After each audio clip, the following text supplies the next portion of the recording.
भगवान से जोड़ दिया। राजा परीक्षित जी महाराज बड़े प्रसन्न हुए, बड़े हर्षित हुए। उसके बाद में हाथ जोड़ करके पूछा, महाराज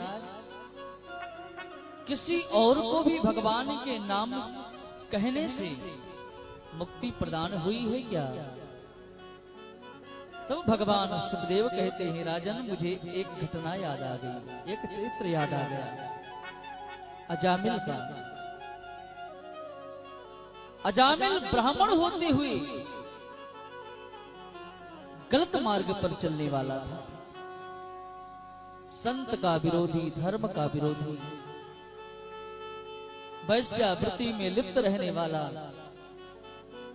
लेकिन जो उसकी धर्म पत्नी थी बहुत ही धर्मात्मा थी। एक दिन की घटना घटती है, कुछ संत अजामिल के गांव में पधारे। लोगों से पूछा, भैया एक रात्रि निवास करना है तो ऐसे किसी भक्त राज का घर बताइए कि जिसके यहाँ पहुंच करके कुछ भोजन मिल जाएगा, प्रसादी मिल जाएगी, एक रात रुकने की व्यवस्था हो जाएगी। तो हर गांव में कुछ ना कुछ लोग ऐसे होते हैं कि जो संत महात्मा ब्राह्मण का मजाक बनाते रहते हैं। उस गांव के कुछ लोगों ने व्यंग्य बस कहा, महाराज इस गांव में एक ही भक्त है, वो अजामिल है। आप अजामिल के यहाँ जाओगे तो आपके रहने की व्यवस्था, खाने की व्यवस्था हर तरह अच्छी तरह से होगी। महात्माओं को क्या पता था? महात्मा लोग पहुंच गए, अलख जगाया, जय सिया राम, जय सिया राम। अजामिल उस समय घर में नहीं था। अजामिल की जो धर्म पत्नी थी बाहर निकल करके आई, महात्माओं को प्रणाम किया, वंदन किया, नमन किया। महात्माओं ने कहा, ये अजामिल का घर है? कहा, हाँ भगवान। बोले, वो नारी ने कहा, महाराज आपको यहाँ का पता किसने दिया, कैसे पधारे आप? महात्मा ने पूरी बात बता दिया कि इस गांव में जब मैं गया आया तो यहाँ के कुछ लोगों ने कहा अजामिल जैसा भक्त इस गांव में कोई नहीं है, तो यहाँ पर हम लोग एक रात रुकने के लिए आए हैं, ठहरने के लिए आए हैं। अजामिल की धर्म पत्नी हाथ जोड़ करके कहा, भगवान आप पधारे हो, आपका स्वागत है, सम्मान है, लेकिन महाराज आपके साथ किसी ने खिलवाड़ किया है।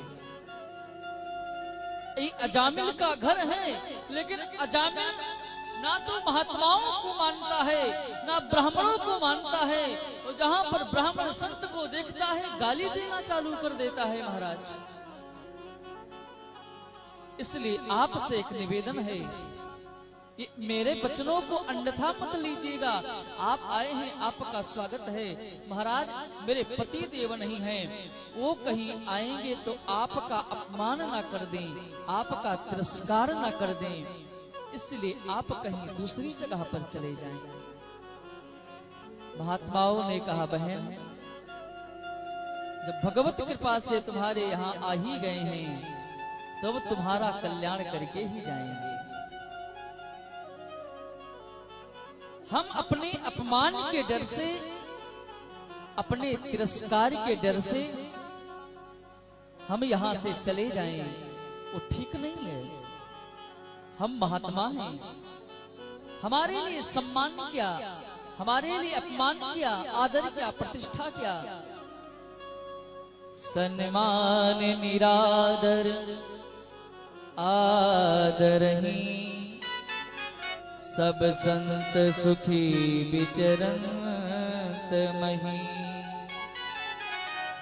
महात्माओं का कोई सम्मान कर ले तो भी महात्मा प्रसन्न, कोई गाली भी दे दे तो भी प्रसन्न। ये संत का स्वभाव होता है। सुंदर ढंग से महात्माओं को एक बगीचे में निवास दिया, उनके नहाने की व्यवस्था, पूजन करने की व्यवस्था, क्योंकि महात्माओं के पास में सालिग्राम भगवान होते हैं, लड्डू गोपाल सरकार होते हैं, उनका पूजन करते हैं, अर्चन करते हैं, भोग लगाते हैं, प्रसादी पाते हैं। देखिए प्यारे, लड्डू गोपाल सरकार की चर्चा आई है तो मैं आपको बता दूं, लड्डू गोपाल भगवान को घर में रखिए, लेकिन केवल उनको एक ताखा में, एक अलमारी में बंद करके सीमित मत रखिए। रखे हो तो दोनों टाइम उनका घोटसोपचार पूजन करिए, आरती करिए, स्तुति करिए, भोग लगाइए। कम से कम 3 समय तो भोग लगाइए ही लगाइए।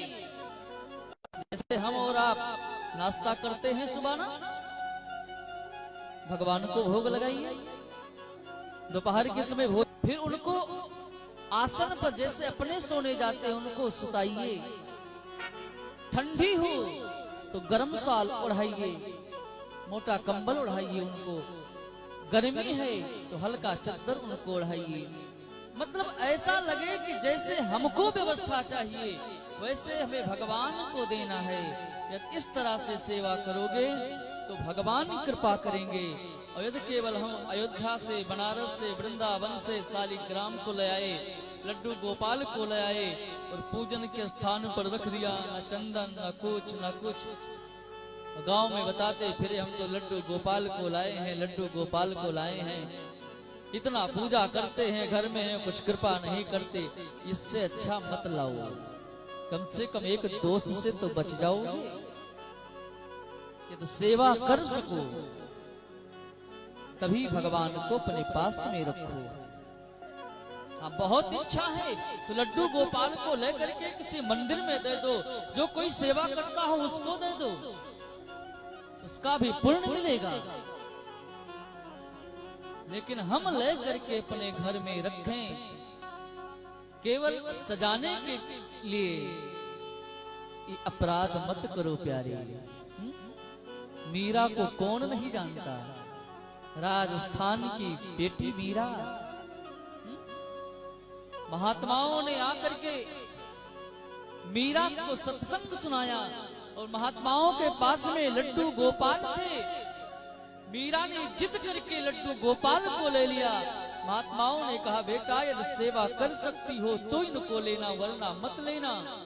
मीरा ने कहा, भगवान किस रिश्ता से जोड़ करके इनकी सेवा किया जाए ये मुझे बतला दो।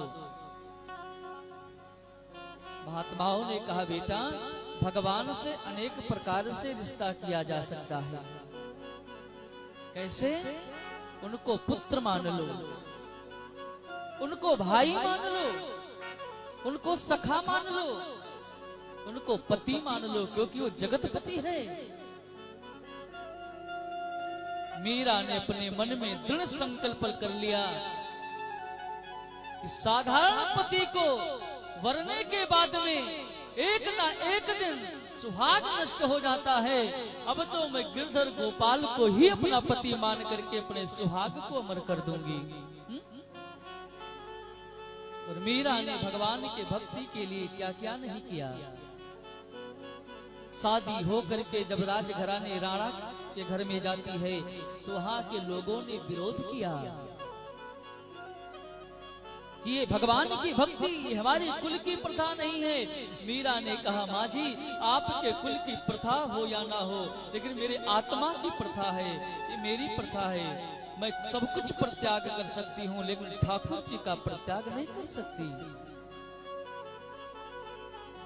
लोग कहें मीरा भई बावरी, सास कहे कुलना सीरे। लोग कहते मीरा पागल हो गई, सास कहती उसके देवर जेठ पति कहते लगता है मीरा मेरे कुल को विनष्ट करने के लिए आई है। लेकिन वाह रे मीरा की भक्ति, जहां पर सत्संग होता, भगवान के सामने घुंघरू बांध करके अपने पांव में मीरा भगवान को रिझाने के लिए नृत्य करती हमेशा।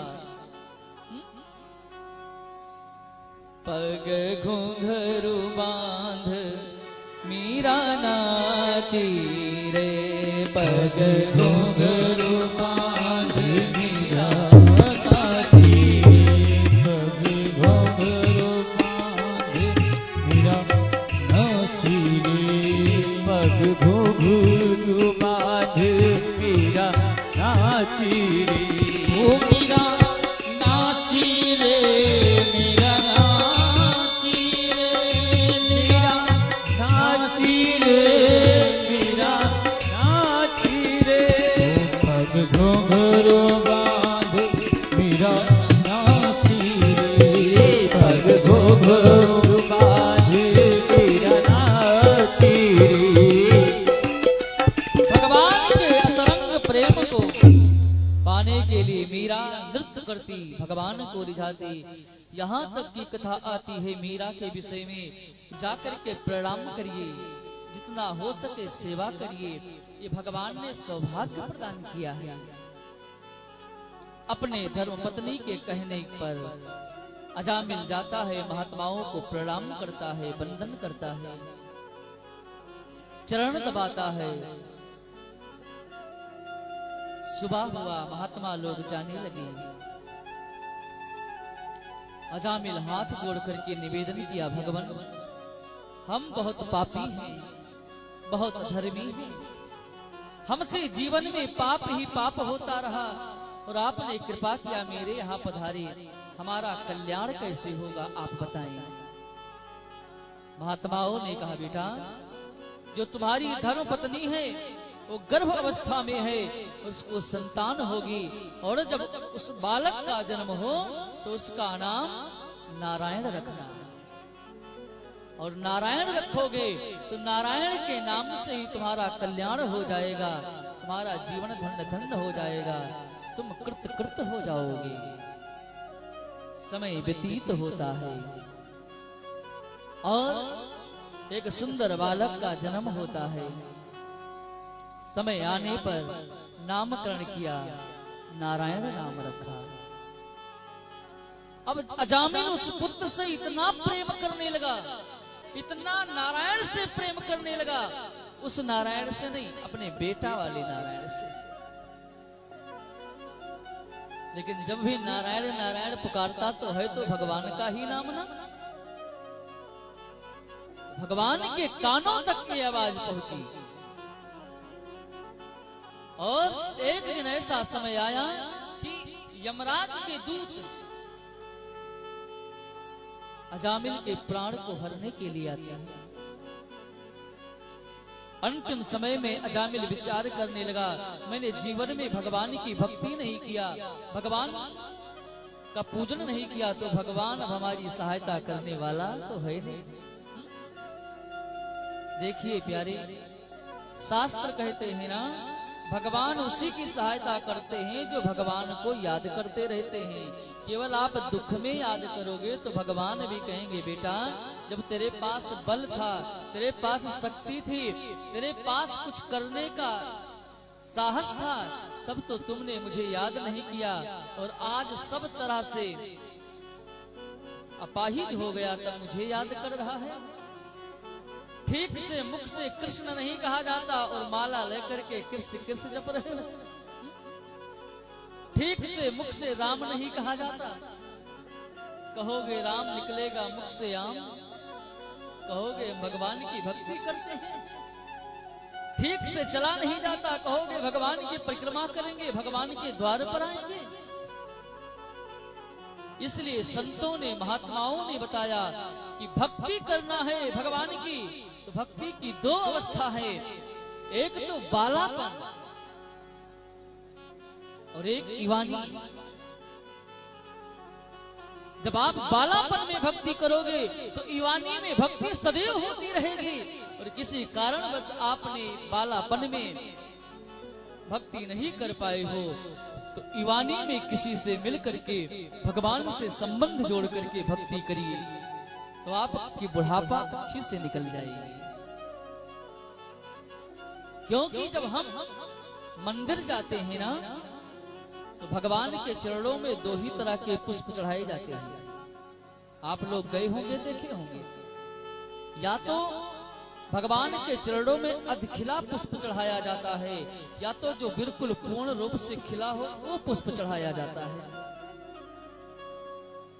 और यदि आप सूखा पुष्प लेकर के गए, मुरझाया हुआ पुष्प लेकर के गए, तो पुजारी या तो उस पुष्प को उठा करके कूड़ेदान में डाल देगा, या तो एक साइड में रख देगा, भगवान के चरण में नहीं चढ़ाएगा।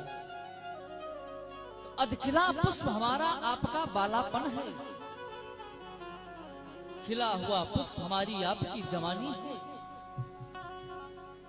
प्रहलाद ध्रुव ने अपने अधखिले पुष्प को भगवान के चरणों में समाहित कर दिया। मीरा, रैदास, कबीर, तुलसी ने अपने खिले हुए पुष्प जवानी को भगवान के चरणों में समाहित कर दिया। आज कौन नहीं जानता इनको, कौन नहीं याद करता? हमेशा अपने बेटे नारायण नारायण को याद करता था। जब अंतिम समय आया, यमराज प्राण को खींचने लगे, अजामिल को अपार कष्ट होने लगा, सोचा अब कौन मेरी सहायता करेगा। तो अजामिल ने अपने बेटे को पुकारा, नारायण बचाओ, नारायण बचाओ, नारायण बचाओ। और ये आवाज भगवान श्री हरि के कान में, श्रीमन नारायण कान में पड़ी। भगवान तुरंत अपने पार्षदों को भेज दिया, जाकर के अजामिल की रक्षा कीजिए। माँ भगवती लक्ष्मी ने पूछा, कहा सरकार वो तो अपने बेटे को पुकार रहा है, वो तो अपने पुत्र को पुकार रहा है, नारायण उसका नाम है, और आप अपने पार्षदों को भेज रहे हो। भगवान ने कहा, देवी जी पहले ये बताइए कि पहले मैं नारायण हूं कि पहले उसका बेटा नारायण है। माँ भगवती लक्ष्मी ने कहा, प्रभु आप तो आदि नारायण हैं, वो उसका बेटा नारायण तो कल नहीं था, आज है, कल नहीं रहेगा, लेकिन आप तो हमेशा एक शाश्वत हैं, त्रिकाल हैं। भगवान ने कहा, यदि मैं उससे पहले नारायण हूं तो कहीं मेरे पहले उसका बेटा ना पहुंच जाए, इसलिए मैं अपने पार्षदों को भेज रहा हूं कि उससे पहले मेरे पार्षद पहुंच जाएं, उसकी रक्षा करें। और भगवान के पार्षद पहुंचे। जो काले कलूटे यमराज के दूत थे उनको मार मार करके भगा दिया और अजामिल को मुक्त किया। अब तो यम के दूतों ने जाकर के यमराज के सामने ब्रह्मभास को, यमभास को फेंक दिया और कहा, महाराज आज के बाद हम आपकी नौकरी से इस्तीफा देते हैं। यमराज ने कहा, क्या हो गया? बोले, महाराज आप भेजे थे कि जाकर प्राण लेकर के आओ, और हम वहां पर पहुंचे, उसके प्राण को हर रहे थे, उसने 2-4 बार नारायण बचाओ, नारायण बचाओ, नारायण बचाओ, न जाने कहां से 4-4 चमकीले वस्त्र पहने हुए प्रकट हो गए और हम लोग को मारना चालू किया। तुरंत यमराज ने यमदूतों के मुख पर हाथ रख दिया, ये जो नाम लिया अब जोर से मत लेना, वरना अपना बिजनेस ठप हो जाएगा, सब पापी मुक्त हो जाएंगे, क्योंकि ये नारायण का नाम तारक नाम है। पापी के कानों में पड़ जाए तो पापी का कल्याण हो जाता है। यमदूतों ने कहा, महाराज तो आज बता दीजिए कि हम कहां पर जाएं, कहां पर न जाएं।